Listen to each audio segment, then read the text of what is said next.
over there. Okay. We are recording. Hi, everybody. My name is Elsie Mychols. Love Joy Life.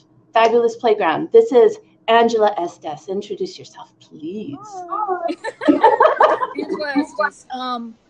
Angie C over at Facebook. Angie C Life, Cheerleader of Life. I'm over as Angie Seeable over on YouTube, and I think I'm just Angela Estes on Blogger. I'm on Google Plus too. Cool. Yeah, I've just started working, playing around at Google Plus. I love it. It's so much fun that you can.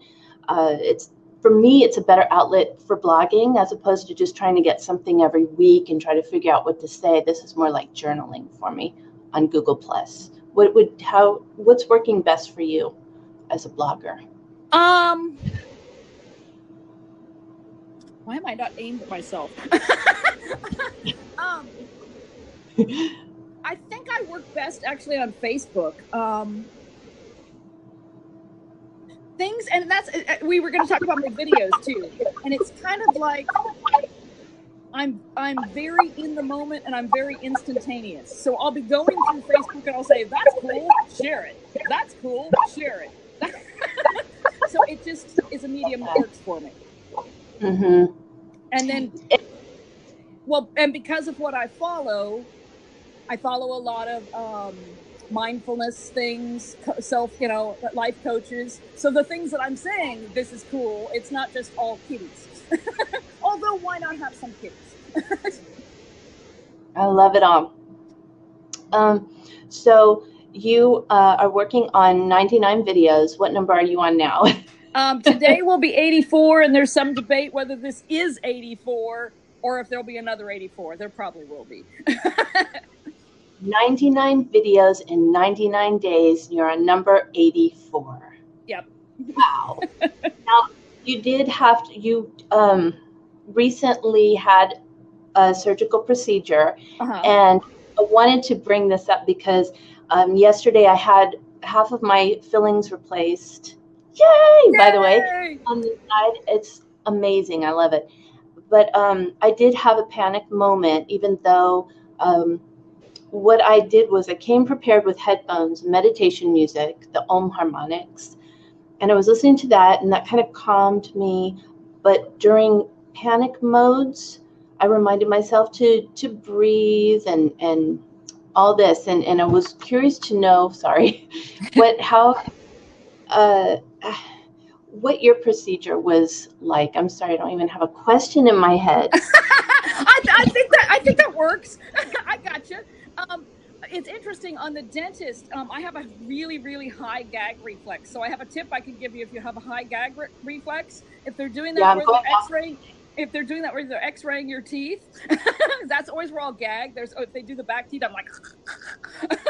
So lift a leg or lift two. While your mind is focusing on lifting the leg, the gag reflex goes away. It's a little focus technique. But yeah, with me, the worst part was really the prior to the surgery, because they had, I had a fibroid that was really, really large, like 5 pounds large, like you're 5 months pregnant large. And because of my age and different things in my body and everything, instead of making me anemic, it was raising my red blood cell count. So I had to go for bloodlettings 3 times before the actual procedure, and that was way harder. Way harder. And I don't know, it's almost sad news on that, because what I really discovered is that I suppose you just need the help of people. Because, so for the first bloodletting, they couldn't take all of the blood, and I threw up in their trash can. For the second bloodletting, they gave me some sort of happy pill like a Valium or something, and it went really well, no problems. That when they took all the blood, no problems. So you think, the third one's going to go fine. You've had the happy pill again. They took even less blood than they did the first time. I didn't throw up. But I tell you, at that point, because I knew it could come, I hadn't done really grounding meditation too much yet. I'm doing that a lot now. But I ho'oponopono'd my little life out. And it's like, you're still in that moment. And I mean, so thank God for that nurse that put the cold compress on my, because you just really needed a little bit of help from people, a little bit of assistance here. Now the surgery, it was laparoscopic, so it was very low impact anyway, right? I ended up with 6 little stitch places where you don't have stitches. They just did, I don't even know what it's called, steri strip or something. So 6 instead of any, but tiny. And I don't know, I just went to sleep and woke up. And when I woke up, I threw up twice, and I was really, really sleepy for a long time. But I had 2 weeks off because that's what they suggested. But the amount of pain I actually had, 0. Where's that camera? There it is, 0. So that the medication, I took for ibuprofen because of swelling, because I thought that might help it heal. Mm-hmm. But other than that, if it didn't hurt, I'm not gonna, and it didn't. Yeah. The entire time. Wow, that's really cool. Do you think that the Ho'oponopono had a lot to do with that whole experience, or? Well, I had a lot of people. Henry, that we have talked with a lot. He's in the mastermind group. You guys were both pulling for me. I had friends that knew about it that were all very mindful type people who were sending me lots of healing, So I'm sure that, and I really had a good attitude, and I had a really good attitude, and I could not only be in that place where I had a really good attitude, but I could remember how I might have been. So I could be not only in this place where I had a good attitude and I knew everything would work out well, but I was grateful for my good attitude because I knew the contrast. So yeah, I just never had any doubt that it would, and we were talking about spontaneously, and that would have been really, really, really cool. But I know too, I had some resistance on it because it was a fibroid, you know what I mean? I'm not dying of this. This is not cancer. This is not, and so I do think I had a block for that being a possibility, but for it coming out all right and being a wonderful experience for something that's like, that was a wonderful experience. No, it was a wonderful experience. And I left it actually with the fibroid having been symbolic of a lot of stuff from my past that was baggage that I wanted to set down. And guess what, baby? It's not here now. All the energy and all the memories and all whatever, all in there, all out, all gone. And you were talking about gratitude. Totally reminded me that was huge with me during the procedure, the dentist procedure, because that was another thing that kept me really calm, is I was focusing on my vision board that has a perfect smile on it, beautiful teeth, and I kept just thinking of that smile and telling myself, this is the best dentist ever, and she's taking great care of me, and this is going to be an easy and effortless procedure. And then I started going towards affirmations, saying, wow, how is it there's no pain? And I can tell you right now, I was ready to take a pill, and I didn't. And I remembered you were saying you didn't need any medication. I love that. So gratitude. Huge. Yep. Huge gratitude. Let's see, we're at 9. Can you see the time? Oh yeah, we said this. Yeah. I was gonna set labs. What? Yeah, I forgot. I was gonna set an alarm too. I forgot. I wouldn't worry about it too much. It's a test. Yeah, it's a really cool test. I'm gonna put, if it's cool with you, I'm gonna start putting. I'm gonna edit it and put a theme at the beginning and put it on our fabulous playground platform. Okay. Is that cool? Sure. I make sure let me know and I'll link it and everything. Okay. Yeah. Cool. So, yeah. Go ahead. And ask away. Ball, Elsie's court. No, I just hit it back to you. Love. Love? Yeah, remember love score? Well, that's volleyball. Oh, yeah, see, I'm not that good at tennis. Or even, did they always use that? Oh, God. No one said there would be sports. I tagged life, so. Okay, no more sports. No more sports. More life. Okay, so let's see, should we go back to the videos? Okay. Let's see. One of my favorite videos that you did so far was your laughing meditation. And one of the things I love about you is you love to laugh. And that's something I feel like I don't have enough of in my life. So I'm so glad that I have you as that inspiration. Can you explain to us what that laughing meditation is all about? I love to laugh. It's funny because on your possible prep questions, this is what do you live for? And I said as many belly laughs as possible. I haven't asked that question yet. But I was thinking ahead towards it. I'm sorry. But my best videos, and I wanted to try to be that way today, but it's hard when you're going to be interacting with another person. You don't know exactly how to take it on. But my best videos are nearly 100% spontaneous. And what that means is I'm just somewhere in my house and I know I have to do a video today. And I don't really want to put a lot of emphasis on half, but I know there's still a video coming up today. And I'll be listening to maybe Jeffrey Allen, or I'll be listening to Joe Dispenza. I mean, I could be listening to a self-help type guru. I could be watching Modern Family. I could be playing with my cat. I could be taking a bath.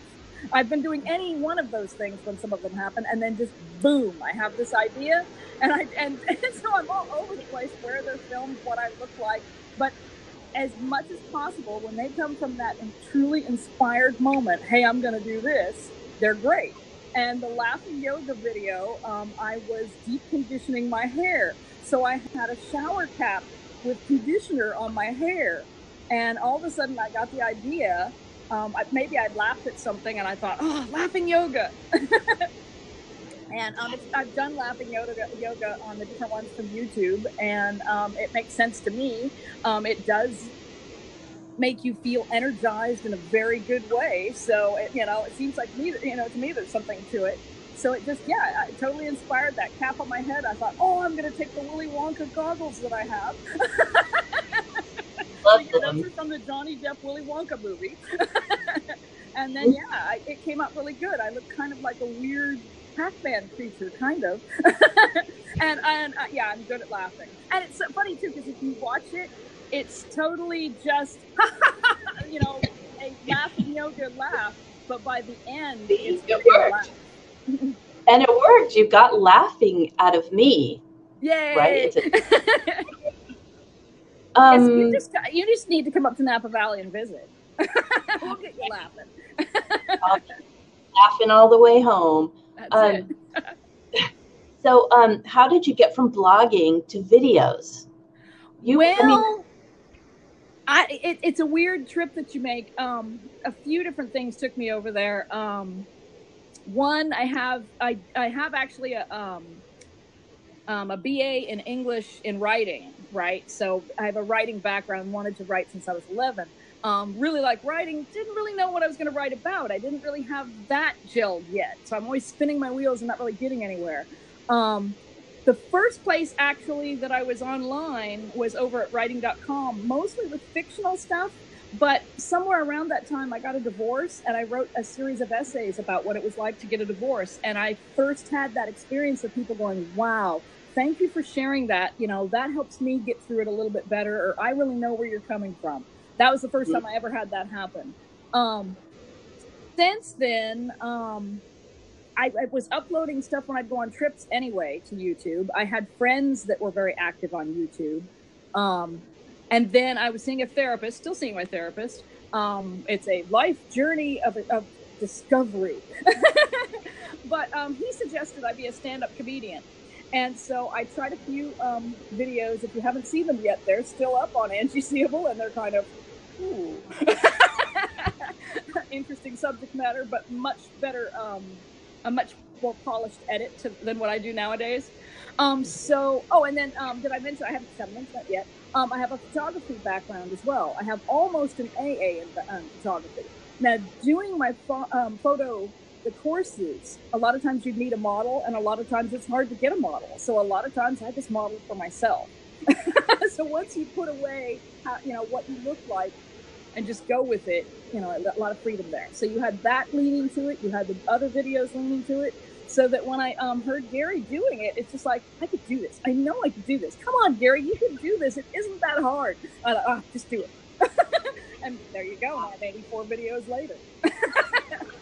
Yeah, I have to actually plan out what I'm going to say. Like, literally write it all down, and And see, if I do that, it's going to suck. Nobody's going to want to see it. I have to just kind of vaguely have an idea. This morning I did 2 meditations. I did an Om harmonics meditation, and then I did Jeffrey Allen's energy meditation. And then I just thought, just go with the best intent. Have a good time. You get to talk with your friend Elsie. So what if people are watching? Yeah. Is anyone watching? It's changing down there, so yeah, I guess. Hi, everybody. Applauses. I don't have any, but I think it's because I applauded you. But sorry, I'll applaud you. Bam. Yay! Yay! So yeah, well, yeah, stop it. Actually, I like the let's see, who's oh, should I let them in? I don't know. Probably not. The one time we did it, it was bad. If they're doing what that one was doing, just do it, but don't tell us. Yeah. Okay, and it's just a test right now. So exactly. Okay, but thanks for being on, everybody. Yeah, so okay, so so what have you learned from the videos that you've been creating? What I've learned is, at the beginning, right, you tell yourself, it's like watching Gary and saying, I could do this. I know I could do this, right? And yeah, you can sit there and you can say, I know I could do this. But when you actually take something on like that, after about 40 days, it transitions to, I am a vlogger. You know what I mean? Instead of I could do it, I am. And it's funny because how it suddenly goes into your rear view mirror as a skill set. It's a confidence and just a skill set. Now you know, I can do these things, and I can, and it translates also. I know, and I already could because I kind of pushed myself that way. But giving speeches in public, I know it's helped me there too. To talk to an audience, sure, not a problem. So, yeah. Wow. And again, this is your 99 videos in 99 days. Mm-hmm. And it sounds like you're ready to do it again. You're not even done with it. That's so cool. I plan on following up with another 99 that I want to do some fitness workout. I want to try some things I haven't tried before. I want to do some exploring. And I figure as I go through that, that journey, I can share what I'm going through, and then maybe that'll help people who are going through the same sort of thing or similar things. I always invite people to give me suggestions, but so far not one person has ever emailed me. But, well. I also have, after that one goes, if it's still going as well, I have a couple more behind that I'm thinking of, and a really special one for about this time next year if everything works out. So, yay! So what are you going to do with your backlog of vlogs? Good question. Good question. I don't know. It just depends. See, like I said, I kind of go for the inspiration, and the more that I strategically plot out, the more I'm forcing it, and the more it doesn't work. So I can imagine things where maybe I'll pull them offline, and I don't know. Someday people will want to look at the oldies, and I'll have to give them special access to do it. I don't know. But until that time, it's just kind of just go with the inspiration, keep creating it, and then see what you attract to, from that. It's the Abraham Hicks. When you go to an Abraham Hicks seminar or workshop, or you listen to them online, they always say that our intent with this material is to reach the people who have attracted it to them.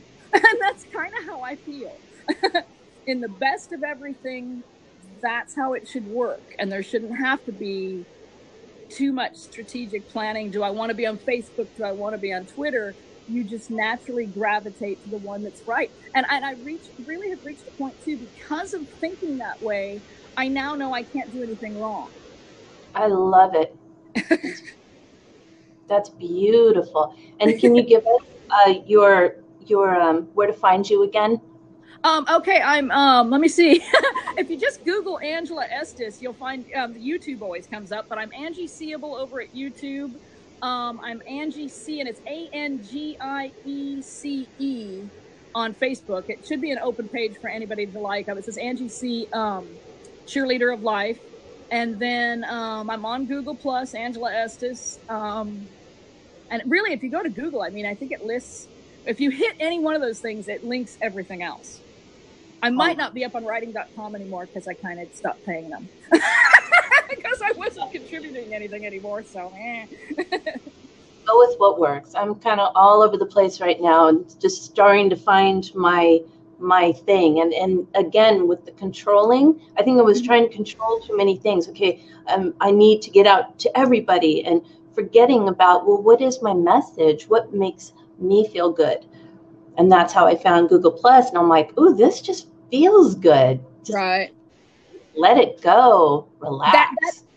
That is the number one thing I do now, too, is I take it from the Abraham Hicks model and I really evaluate, does it make me feel good? If it does, keep going. If it doesn't, let's back off and wait a minute. Maybe we don't want to be doing this. Let's find what inspires next. Yeah. Cool.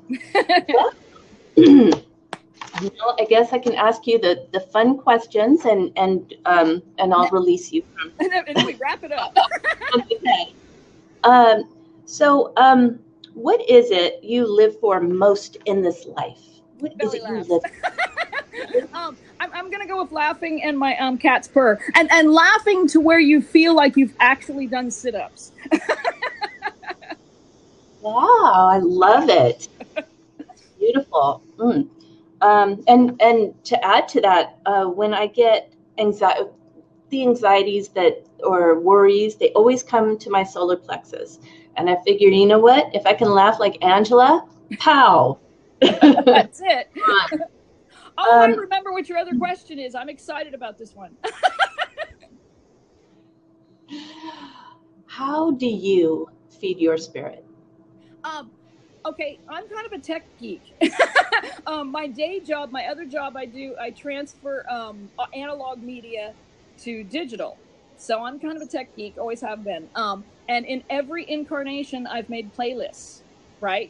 But in my playlists, I have nearly all scope of music. The only ones that don't show up very often are country, a little bit less, and classical, a little bit less. But anything else can show up in there. But what also can show up in there are little sound bites, maybe a thunderstorm, maybe a cut off a TV show or a movie or something that made me laugh, and a lot of humor. And then you just randomly have them play, and it's all sounds. It could be people you know too. I used to have an ex who unfortunately didn't work out, but was lovely at the time. I had him saying "I love you." And I mean, so just this random play of these wonderful things, and you play that in your car as you're driving around. And I mean, how can you not be in a good mood? If you play that in your house while you're, doing things, how could you not be in a good mood? All of the sounds that you love most are randomly playing at you. Love it. That's beautiful. Thank you so much. Well, okay. I wait to do this again. Maybe next week we'll schedule that soon. Yep. Right. Thanks for inviting me. It's been great. Yeah, great test. Next time we put you on the grill. Totally. Okay. Well, I'm going to stop the recording and thank you so much for being here. See Everybody for viewing.